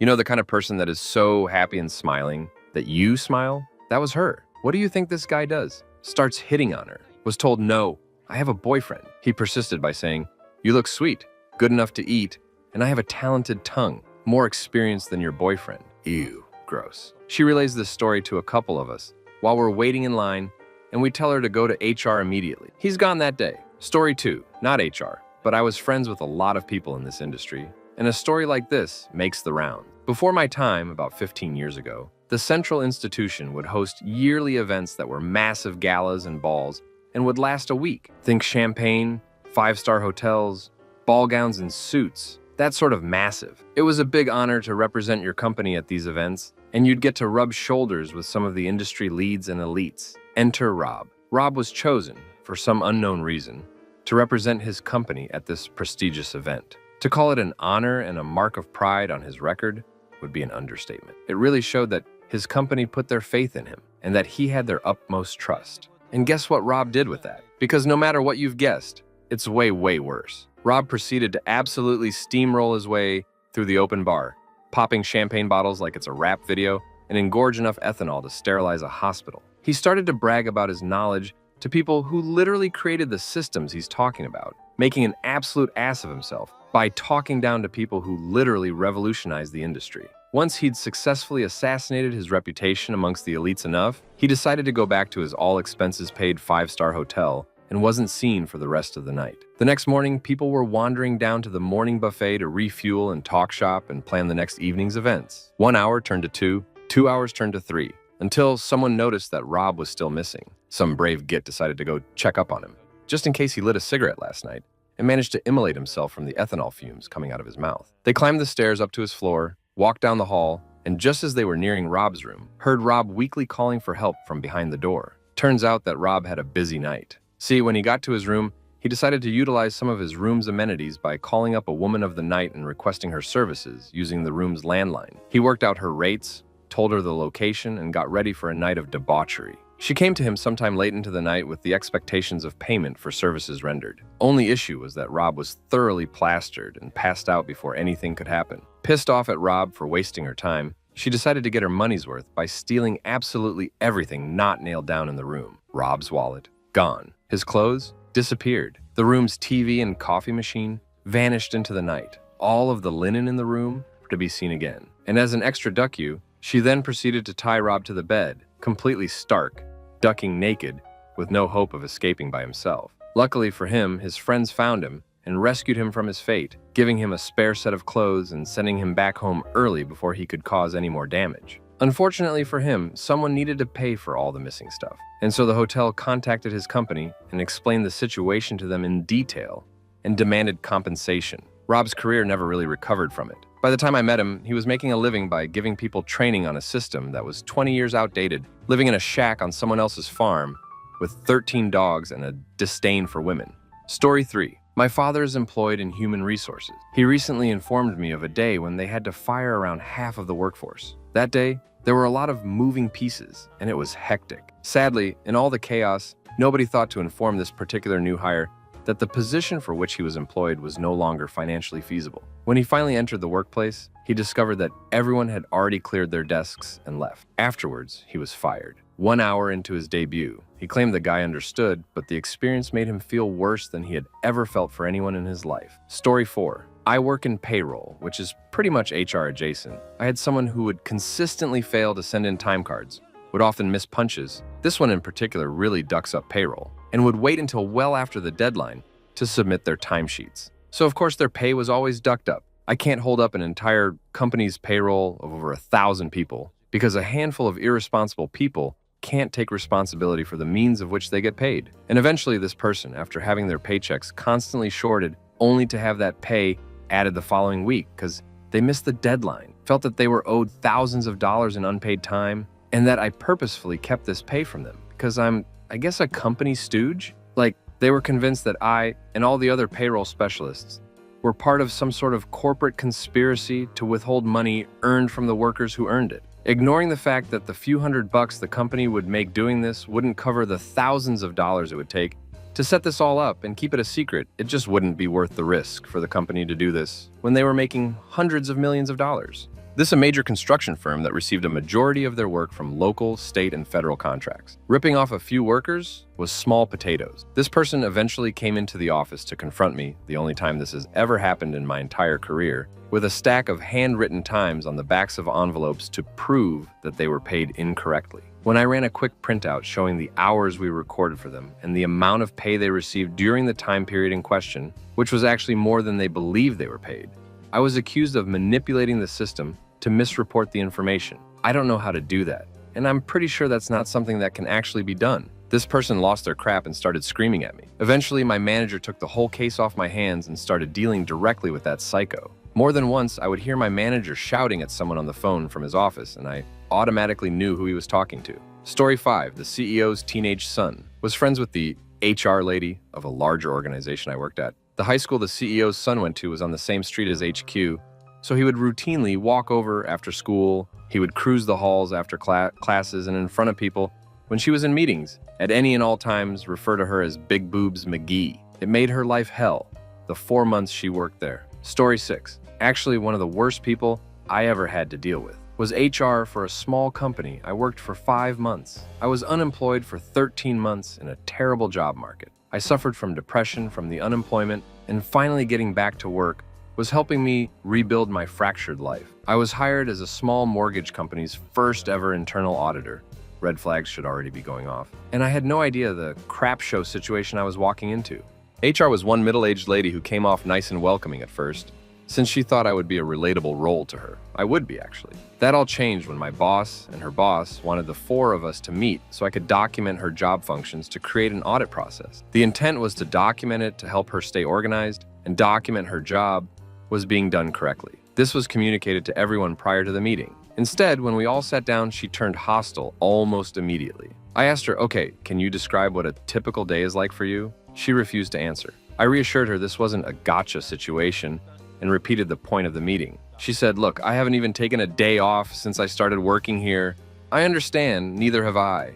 Oh, yeah? Well, you just came off a 13-month vacation. Everyone in the room went silent. Both our bosses looked at me with their jaws dropped. I responded with no, and they ended the meeting. My boss asked if I was okay. No, I wasn't. I told my boss that the HR lady needed to apologize to me, and that it's a concern if that's how HR would speak to anyone in a professional setting. I was told I was being absurd for thinking I was owed an apology. A couple months later, I was fired with one of the reasons cited being I was difficult to work with. That company was a sham, and it didn't surprise me at all to learn it no longer existed a few years after I got fired, but it did surprise me it lasted that long. Story 7. This woman worked for me for a while during her tenure at the company, and honestly, I had no issues with her. However, the entire HR department despised her. Despite her difficult personality, she was smart and a hard worker, and for whatever reasons, we got along. However, she was one of those people who went directly to HR for every single slight, real or perceived. She did not try to deal with it directly with the person involved. She just ran to HR like a little 2-year-old. Because my company is pretty litigation averse, HR had to fully investigate every one of these incidents, which were always nothing. But this person had it in her mind that people were out to get her and was a bit of a loose cannon, so they wanted everything documented should she decide to retain legal counsel. Eventually, she was let go when the company's needs changed, and we had a reduction in force. Yeah, that was just a nice litigation-proof way of firing her. The reduction in force was done 100% by the book, in accordance with all state and local laws. She was far more trouble than she was worth. Many people breathed a sigh of relief when she was gone. Story 8. We had an employee who was hearing voices. They were convinced that people were calling her out in a very specific way, and despite showing her the security camera footage that proved the people she was accusing hadn't talked to her at all, she was still convinced of what they were hearing. As we talked to the employee about it, we found out the same thing had happened at her previous 3 jobs, none of which were local. We are in NY. These jobs were in CA and Hawaii. It was at that point we realized the person had some either undiagnosed or, at a minimum, untreated mental illness issues. Story 9. A male in a manager role over several CNAS had an investigation open on him after multiple complaints. He only hired females and young ones at that. Less than 20 years, he was mid-40s and married with kids. Males and older people applied for the position and passed the preliminary phone screen, but he never would take it past the first interview. It was discovered, among other things, that he was making his staff call him Daddy, and that he threatened their hours and pay if they complained or refused. He made their schedules. HR wanted to term him, his manager, a woman no less, actually fought the termination and tried to turn it around on these young ladies as if they'd be interested in a balding, middle-aged creeper. Ends up being put on probation and had to take harassment courses. He was then fired within 6 months for being a creep yet again. Story 10. Not the HR, but I was one of the managers that had to be present when someone was written up regardless of department. So this guy gets hired to work on the production line. The job isn't difficult. Basically use a straight edge and a razor to cut vinyl. Guy thinks he can do it without the straight edge and ends up slicing himself up. Send him to the clinic to get stitched up and proceed to write him up once. Strike 1. A few days later, he goes to lunch outside. I think he might have taken something and takes a spill on a stairwell. He's SCD to hell and back, but otherwise, okay. Again, send him to the clinic to get patched up. No write-up this time. A few more days later, one of the guys from the tech department is filing a complaint that the guy felt him up. When he got into detail on what happened, the guy basically shoved his hand down the back of his pants when he was bending over. Written up and fired on the spot. Asked the guy in tech if he wanted to press charges, and he said no. Worst part is he came back a few days later saying that he felt a connection to the guy and wanted to see if he could get his number. I called the cops and had him arrested for trespass. Story 11. Not HR, but work with them, and stories I heard about the office douchebag. An employee was using dry erase markers on a whiteboard in her cubicle. He raised an HR complaint for health concerns over the smell. Took 2 weeks of paperwork that never really accomplished anything, and he showed no remorse. He tried to hang out with the new employees in their 20s, he's in his 50s, to feel cool and young. He would then try to use a cool guy status to extort info from them or from guys. He'd try to get to sit with them at lunch to learn about what was going on at the company. Got talked to after he approached an employee during layoff rumors with, "You're still here?" HR couldn't do anything because he said he meant time of day. Made a complaint to HR about an email he got with multiple people on the chain complimenting everyone on it. No, it wasn't a sexual harassment complaint. It was because the email started with, "Let me reintroduce you to the best people I work with globally." Apparently, he interpreted it as an attempt to humiliate him in front of as many people as possible because he didn't need to be reintroduced to his own coworkers. The sensitive ego on this one. HR dismissed his report saying, "There's no humiliation here, they're specifically complimenting people on the email." Douche demanded an apology he never got. There's more for sure, but this is what I'm aware of. Story 12. I wasn't in HR exactly, but I did training. This one woman was late all the time and got into arguments with everyone. One day I was teaching her something and she looks at me and says, "No, this isn't possible. I'm not doing it." I told her I was expecting her to get it on the first try and we were here to practice it as much as she wants. From that moment on, she turned evil on me, would completely ignore me, When I would talk to her, she told everyone ridiculous things about me. And they were like, "Swamp Bruja? Really? That doesn't sound anything like her." One day she called in and said everyone at the store was against her and she wouldn't be back. I spent 15 years training at like 10 different stores and never experienced anything like it. Story 13, Florida, huge call center, multiple corporate clients, elderly woman from Staten Island, previous stroke victim, paperless office for security reasons. She wrote down all customer information, including CCS, in a notepad instead of typing it into the system. She would take this home too, identity theft. She would try and catch up with computer notes. Anne's orders after her shift was over.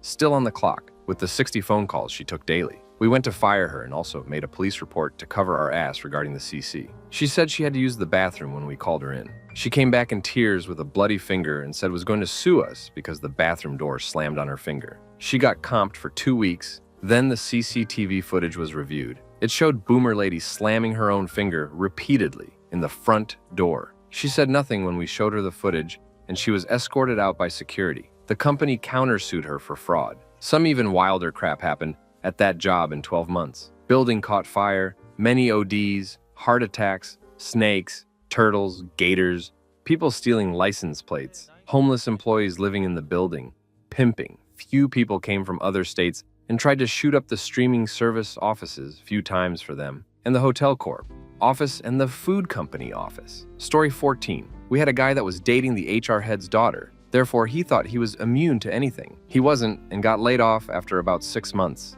Story 15. Usually higher-ups, directors, vice presidents who don't want to listen, think they know best, knowingly break the rules, and think they won't be reprimanded and who throw, "Do you know who I am?" at you. They are a PETA. Curiously, we did have to let go of the head of HR. I work for a huge global company because he said something inappropriate and it was reported. Talk about irony. Story 16. I'm not in HR, but payroll sometimes has to deal with HR-related cases. We had a new hire with a sign-on bonus of $1K paid out in 3 payments. And as with most companies, it had a clawback stipulation.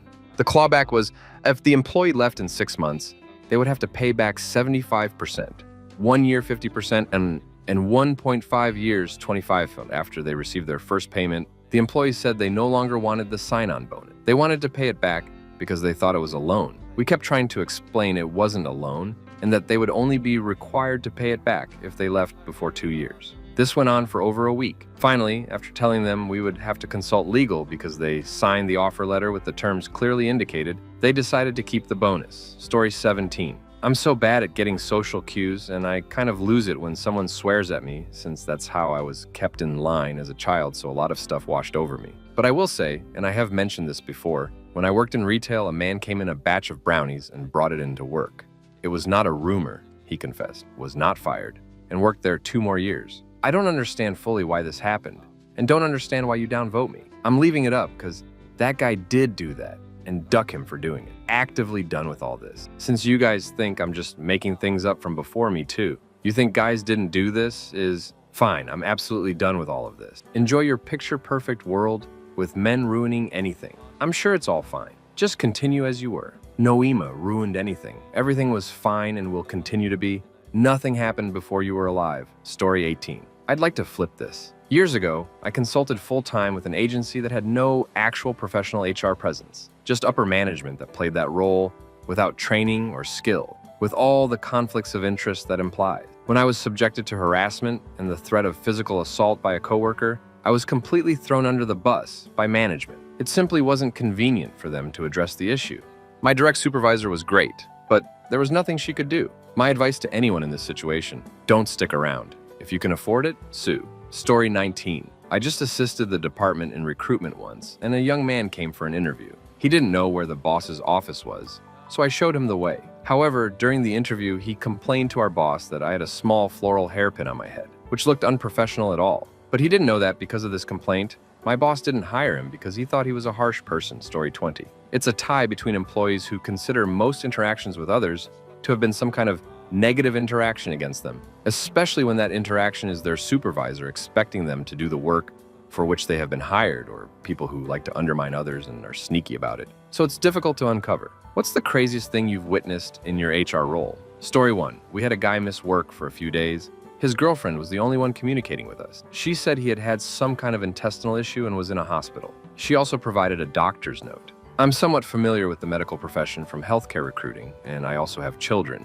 I noticed that the doctor that signed had the initials of a pediatric certification after his name. Pretty odd for a letter for an adult. So I called the number. Turns out that the girlfriend worked at the office and has lifted some letterhead and forged the letter. I ran a local court search, and it turns out the guy had been arrested and spent a few days in jail. He came in the next day pretending to be recovering from the illness. He tried to keep up the story even after I called him on it.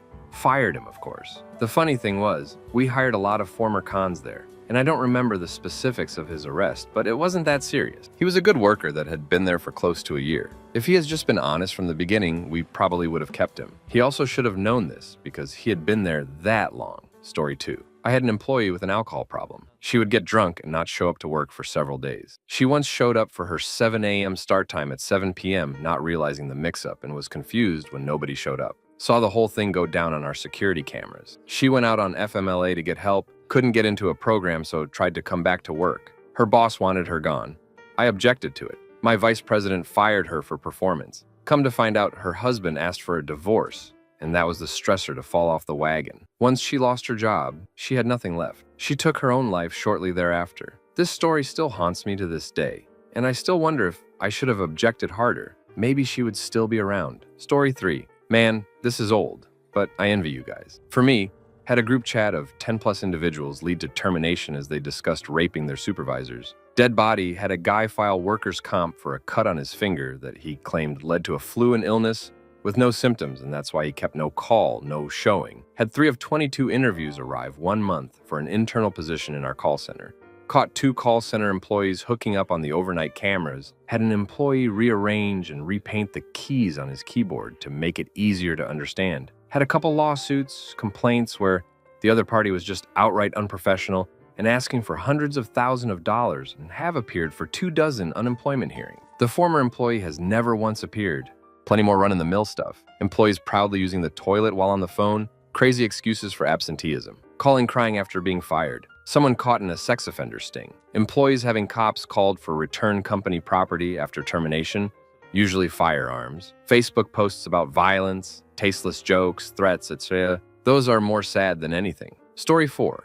Employee who ghosted my nonprofit in August 2020, going on the internet bashing me when I removed her email in October 2020 after 2 months of no contact, and a complete disappearing act where she stole our social media passwords and locked me out. Our Twitter has been dead since the day she pulled her disappearing act where I asked her to do some work and she did none. We were supposed to get a cookbook out last year and she never got anything done. I have no idea what happened to our Facebook page. I think she deleted it. She also showed up high and drunk to 2 intern interviews and ghosted our research associate, to the point one of our anticipated plops. 1 publications disappeared on Google Drive. I still had to pay her off to get rid of her, and I had to apply for a court order to get the content removed. The good news is, we're now getting like $50 million of funding from a bunch of firms on a donation basis, and we're also doing a for-profit spin-off that has a lot coming in, so whatever. Good times, bad times. Don't hire losers. Story 5. This could be a long list from a history of being the guy who had to handle the Crapty investigation. Let's open with the guy we fired for a sex for substances issue.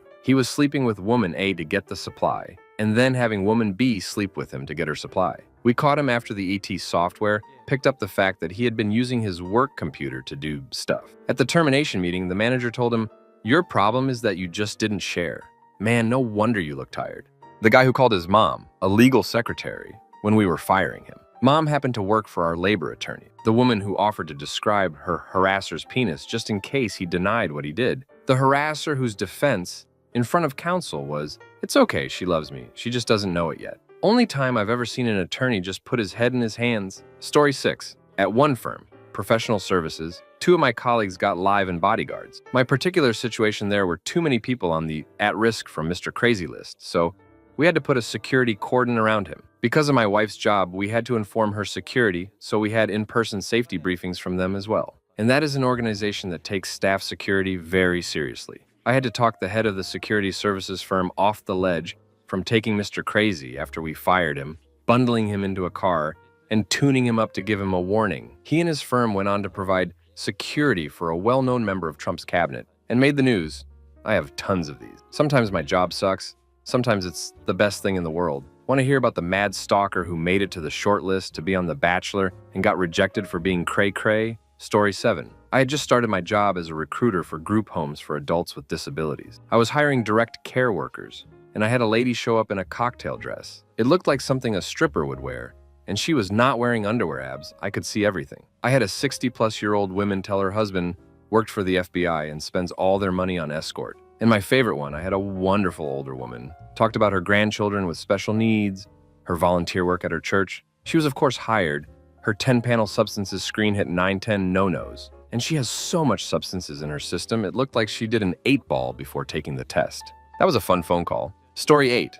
Second shift employee showed up crap-faced. His manager took his keys and called his emergency contact, his mom, to pick him up. Mom told manager to F off. Employee escaped and rigged his car to drive without keys, called police. He lost his job and caught a charge in the same day. Different company. Employee drunk drove company vehicle into a marina, damaging several boats. Employee repeatedly called African-American employee midnight. In my conversation with employee, he said, well, at least I wasn't calling him an idiot. Had to terminate a manager for forcing employees to remove their pants before a training. Manager's reasoning was the employees were dirty from work and the chairs were new. I am tired. I am sure there are tons more. It's been a wild 15 years. Story 9. I had a new hire show up to orientation day with their arm in a cast. The position we were hiring them for required them to lift, push, pull, and was basically impossible to do with a broken arm. I asked them what happened, and they told me they were shot in the arm the day before when they were at a park,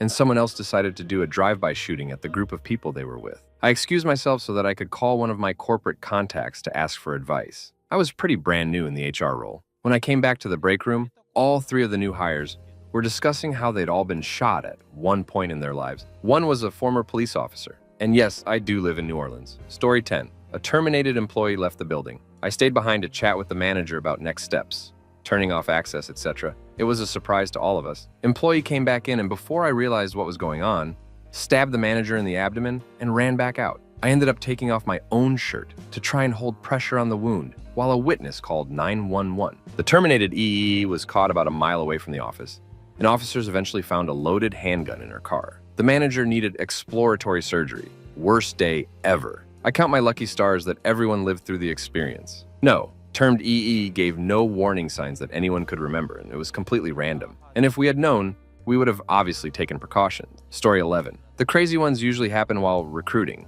I like to think that I filter them well and don't end up with crazy in the office. The latest ones? 1. Interview via Zoom.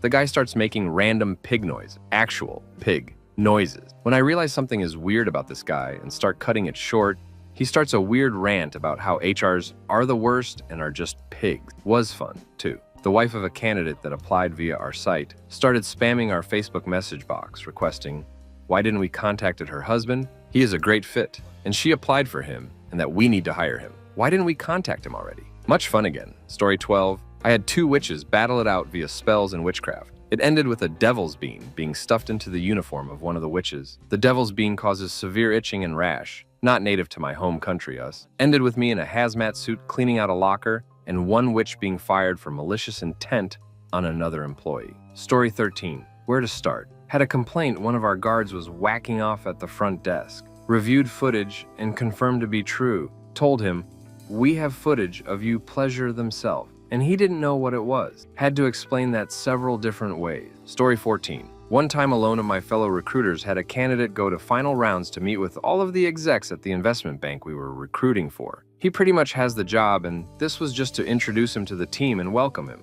My coworker got a call shortly after the interview starting, telling her that the team wanted him rejected immediately. When she asked why, the individual told her that during their conversation, he decided to do a handstand in the middle of the room and then walk around and try to tell them all who their celebrity doppelgangers were. When my coworker called the candidate, he was excited and thought he nailed the whole interview. Story 15. I had a very awkward conversation with an employee about the styling head that our hairstylist students use for practice under his desk and the hole instead of her mouth. Story 16. A manager and her employee called me because they received a package mailed to their office that contained a glitter bomb and a bag filled with gummy candy shaped like junk. The accompanying card told them, in no uncertain terms, to eat junks. They called our campus safety officers to take a report and claim the packages for evidence. which means somewhere in a secured room there's a bag labeled gummy junks. Some days I don't know whether to love or hate my job.